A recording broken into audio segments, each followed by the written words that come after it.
Good afternoon, everyone. I'm here with the acting administrator, the administrator of the FAA, Brian Bedford. Sorry about that. That's okay. You know, it was in my head for a while. No, you don't. Always our great administrator. I want to talk about our holiday travel coming up.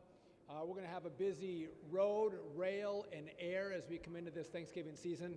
Just want to run through some of the numbers that we're seeing and what we expect as we look forward to the next week of travel. So by car per AAA, we anticipate seeing 73 million Americans hitting the road this Thanksgiving season.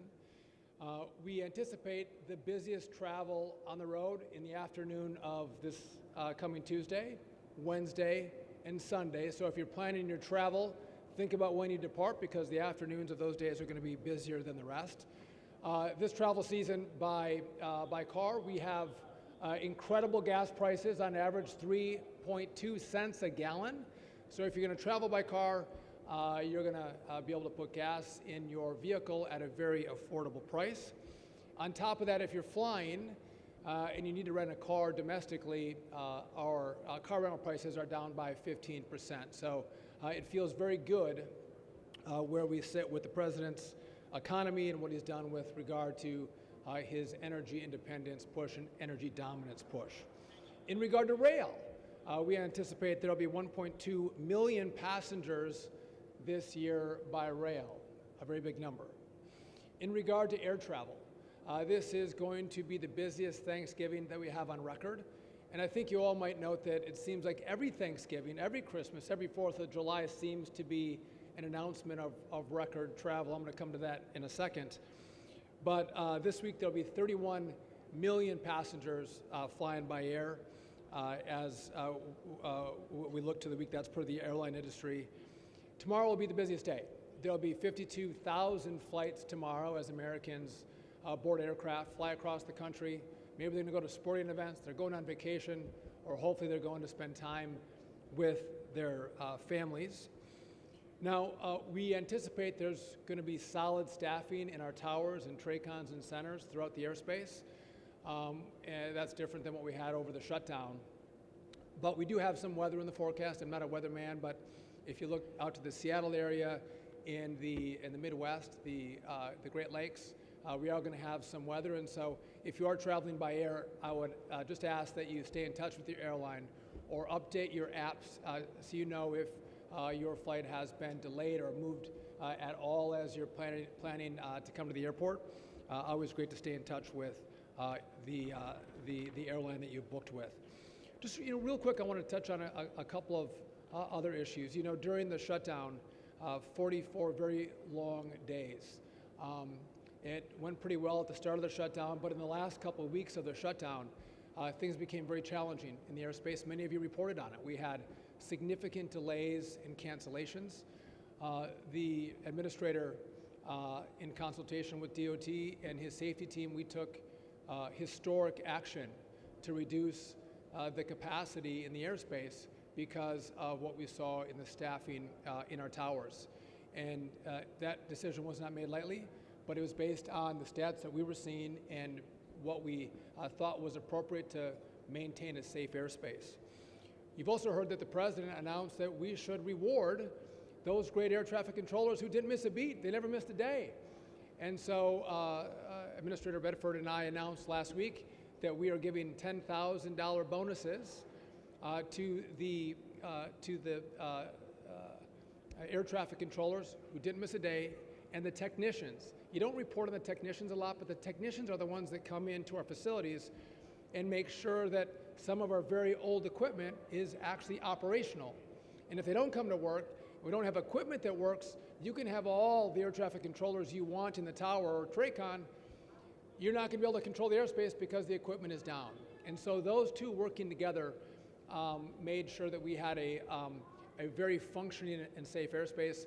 So at the president's lead, we decided we would give them a $10,000 bonus, a reward for their great action during the shutdown. I mentioned that this is the most historic travel Thanksgiving we've had, the busiest one. And I don't know if you all know this, but here at Newark, There was a lot of press at Newark by what happened in the spring. We had 2 outages, 30 seconds each, and then the radar had to reboot. So we didn't have radar in this facility at this airport for a minute and a half. And it was troubling for everybody. And this team, DOT and FAA, worked with the CEOs of the companies that provide services to us, and we very quickly remedied the problem. And so now for the New York traveling area, so JFK and LaGuardia, this is the most on-time airport that you have in the New York airspace. That's the kind of dedication and devotion and speed at which the Trump administration, the FAA, and the DOT are working to fix the problems that we face in the airspace. And I think it's important, again, the busiest Thanksgiving, we're gonna have a busy Christmas, and as it gets busier, it underscores the point that we need a brand new air traffic control system.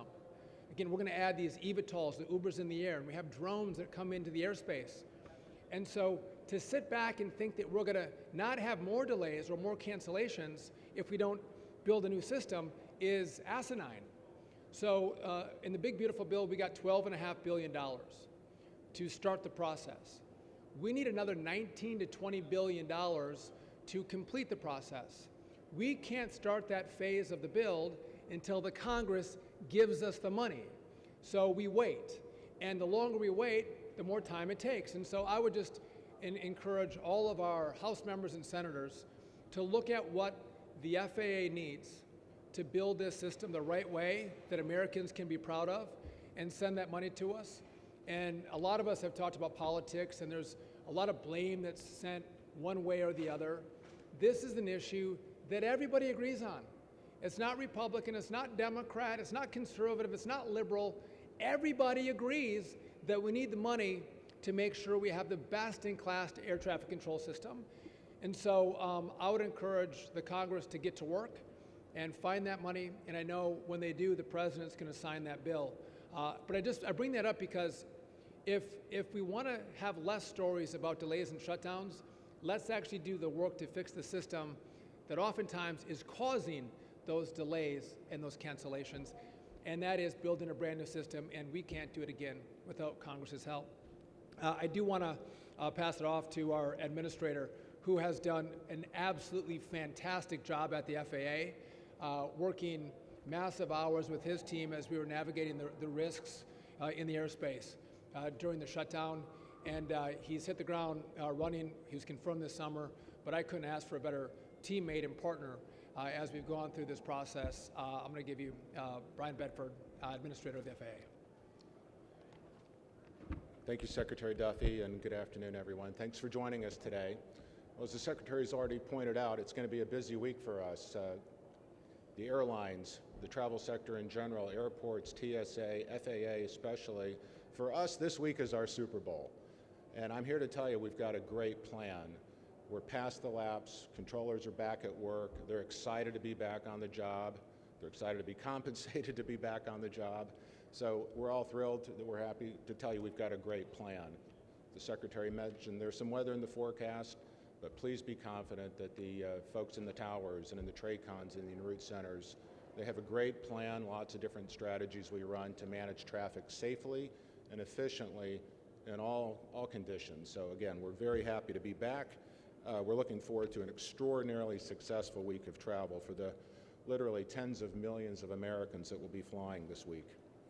Safety, of course, is our top priority, and every decision we make is built off of that foundation. And I just want to assure the traveling public that we're ready and we're able to get the job done. So again, please know you should fly with confidence. Of course, I would tell everybody to use some common sense, right? We want to make sure that you're consulting with the TSA website, that you're packing smartly. You don't have to bring everything with you, right? So pack so that you can get efficiently through the airport security. Want to encourage folks to come early. It will be busy, so the earlier you get there, the less stress that you're going to have. And of course, we hope we have everyone treating one another with respect, so follow the golden rule. I will tell you, however, that we will not hesitate to utilize our enforcement authorities if anyone is causing any problems in the airport or on aircraft. So any intimidation, any threats, any misbehaving on board aircraft, not listening to the pilots or the flight attendants, that will be pursued vigorously through my office. So again, I want to wish everybody a great Thanksgiving holiday. Fly with confidence, and we look forward to serving you this week. Thanks so much. We'll take your questions in a second. Just want to reiterate, if you're, I fly a lot and I've had delays, I've had cancellations like many of you, but if you are delayed or you're canceled, know that it comes from a place of your safety in mind. If it's weather, if it's mechanical, if it's air traffic control, staffing issues, those are the factors that are considered as those decisions are being made. And again, it's strictly based on safety. And again, we want you to get to where you're going, and so safety is paramount. The administrator mentioned civility. Some of you might have noticed that we've launched a civility campaign. And I think it's important as we travel that we think about not just ourselves, not just our families, but we think about those who are around us. And we call our better angels. In a busy time, and again, the airports are going to be packed. TSA lines may be a little longer. And as you might not be able to find a seat as you're by your gate because of the number of flights that are going out or coming in. But I think we have to think about, how do we do a better job?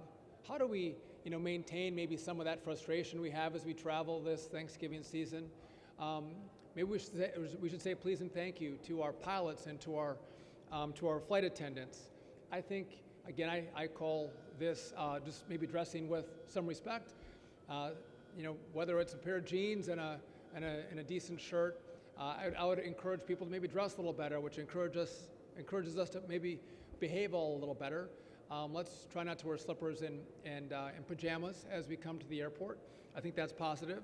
If we can help someone as we're getting on the aircraft that might need some help putting their bag in the overhead bin, and you're a little stronger, a little buffer, you've been lifting, stand up and offer to grab that bag and put it up for someone who's having a more difficult time. Common courtesy and civility, I think, is going to work well.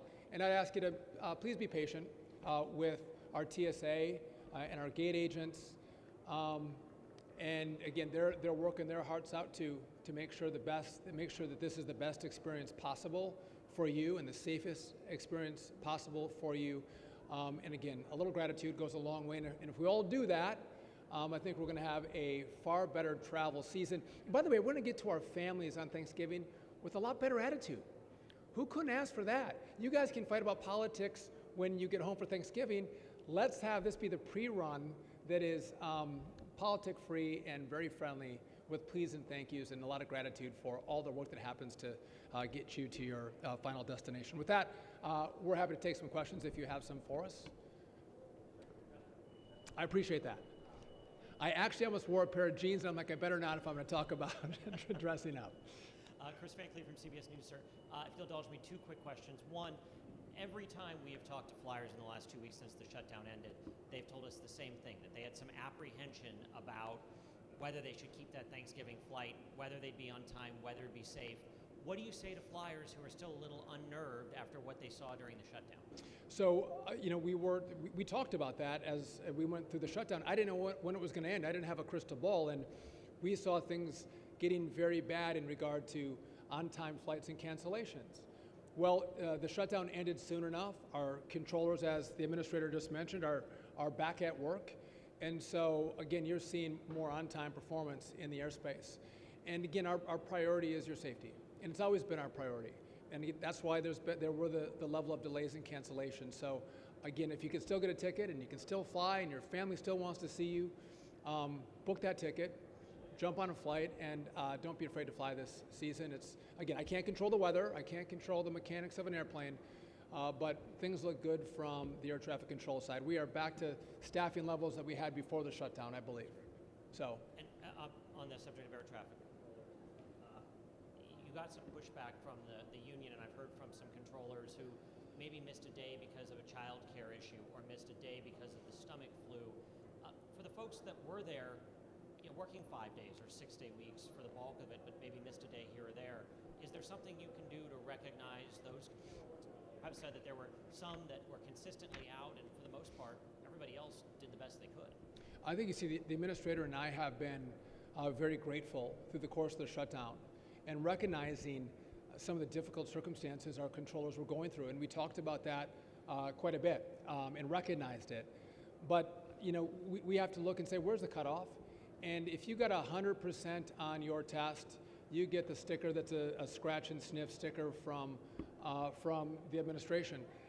Again, I know some people are not pleased with where the cutoff was, but to be clear with regard to our air traffic controllers, even those who had unique circumstances come up, maybe they would have been there but for they got sick or a child got sick, all of them received full pay, even the ones that didn't show up as much as they should have. Everybody got paid for every single day they would have worked, even though they didn't work. So there is a benefit that comes, but this is the above and beyond.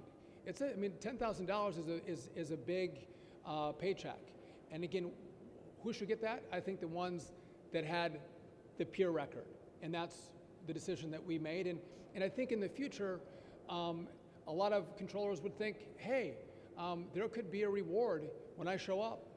And I'm going to do all I can to be there every single day to serve the American people. And I know that I'll get paid at one point, but if I have a perfect attendance record, there could be a reward at the end of that rainbow. You want to add anything to that? Well, I'll just say this. I spent the morning over at the Newark Tower, and their focus is on not just running a great air traffic control system for Americans traveling this week, but they're back focused on modernization. They want to talk about how we get rid of all of the old equipment that's sitting there. So if we really want to talk about how we can help our controllers be their very best and do the best service, the Secretary's right. We've got to keep our eye on the ball on modernizing the system, getting rid of the floppy disks, getting rid of the analog NAS, getting rid of the 30, 40-year-old equipment. We've got a ground surface radar here that's got one operable channel on it right now, and we don't have spare parts. So that's what the controllers are focused on, not this distraction of the award levels or participation. They're focused squarely where we want them focused, is making sure we have the safest, most reliable NAS in the world. So again, we're going to work shoulder to shoulder with those men and women to make sure we get them the right equipment, the best equipment to do the best job they can for the American public.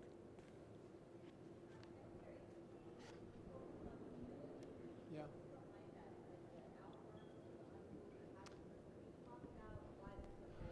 We've seen an uptick in maybe a degradation in civility in the airspace, and so I thought it is appropriate to, again, you can't legislate that, right? You can't mandate it, but I think if you ask people, could we do better? Could we be better? I think you won't get a better result unless you make the ask, and so I'm just making the ask. Let's all travel better together, and again, I think it honors our country, it honors our families, it honors our fellow passengers, and so I've made the ask, and again, I think we can do a better job. And by the way, most flights are pretty darn good, and people do behave really well with one another. It's just a few of those times where, again, don't take your shoes off and put your feet on the chair ahead of you. That's just, or maybe don't play your movie without headphones on. Just some simple things that can annoy the folks around you. We don't have to do that. And so just be cognizant and courteous. That's the ask. During the shutdown, you mentioned that 15 to 20 controllers per day were retiring. I'm wondering if that number has kind of leveled out to the normal levels, and do you expect that to impact either holiday travel or travel going forward in the future? So I'll kick it to the administrator in just a second, but you all know we're short air traffic controllers. And we were doing both ends. One, we were trying to bring more air traffic controllers through the academy, get them trained up and get them certified. By the way, we are 20% up year over year because of this surge that we've tried in the academy at Oklahoma City.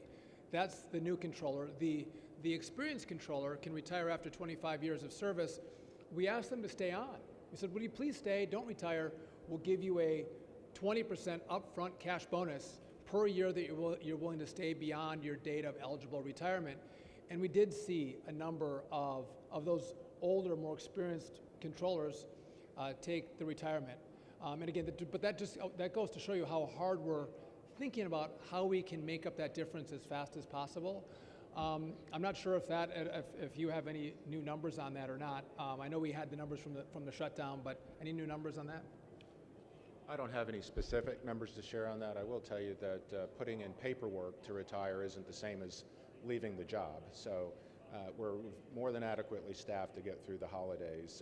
We are getting more folks through training faster than what we have seen in prior years. That's, again, putting incentives for trainers, to get guys signed off more quickly and more focused curriculum.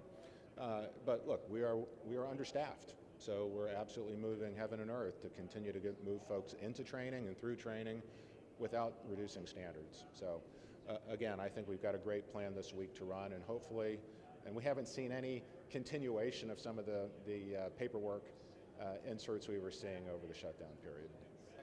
Of the things that are in your control, Mr. Secretary, you've talked a lot about staffing returning to normal. Obviously, you want to upgrade the technology, but of the things that are in your control, what are you most concerned about this week with holiday travel, or is it simply the weather? Well, listen, I wouldn't say I'm concerned. I just think it's important that we know as Americans what we're in for. We're going to have a lot of travelers on the road, a lot on the rail, and we're going to have the busiest Thanksgiving season ever. And so it's going to, with that, it's going to be a bit congested.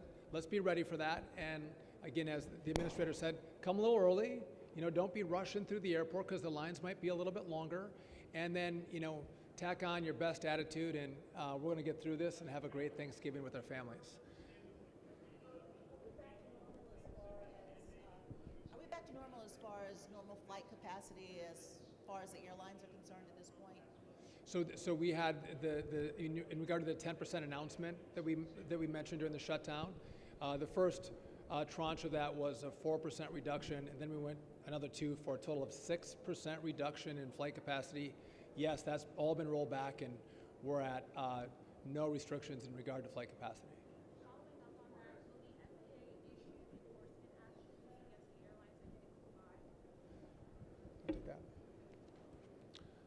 Yes, the intent is that we will be sending out letters of investigation to any of the airlines who we don't feel lived up to the requirement to reduce capacity. That's going to be an ongoing investigation. When we have something to report, we'll share it with you. And that's important. We want, when we have a directive from the FAA, we need our airlines to comply with it. And through that investigation, if those airlines did not comply, some did not comply, there should be accountability, and that'll be an ongoing discussion and investigation. Yes? I was talking to passengers this morning about your civility campaign. They feel like it's putting the onus on passengers to create a more pleasant air travel experience. I know you're putting billions of dollars into this revamp for ATC to make that better, but can you talk about what you're doing immediately on your end to help with the air travel experience, and talk directly to passengers here? Well, so I would just tell you, yes, can everyone do a better job? Can TSA do a better job? Can we do a better job as we bring more air traffic controllers online and we get a brand new air traffic control system up and working so we have less delays and less cancellations? Yes, those things. Can our airlines maybe do a better job on their end? But in the end, it's my responsibility to behave well. I can't offload that to anybody else. It's me. And how am I going to behave? How I'm going to have my kids behave as we travel together? How I dress, I can't blame on anybody else. I made that choice this morning when I came to the airport. So that's just the ask, and I think I'm not trying to put a blame on anybody. I'm just asking us all to be better and do better, and then we'll all have a more pleasant experience. And it's no one has to, again, I can't fine you if you don't comply. I'm not looking to do that. But I'm asking, let's all do this as better Americans. That's it. You had a question? Yes. You mentioned that there's a certificate by rail. Obviously, a big concern here is the Gateway project. Can you speak to where that project is now that the shutdown is over and the FTA is doing its review, and the GGC has said they have suspended all the DBE contracts that were the subject of that review? Yeah, so I need to get an update from Transit, but I don't know where that review is, and if they've said they've complied, I got to verify that with our team.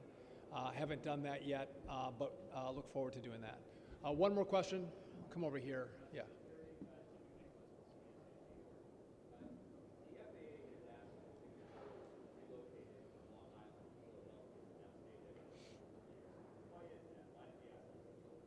I'll take that. Oh, sure.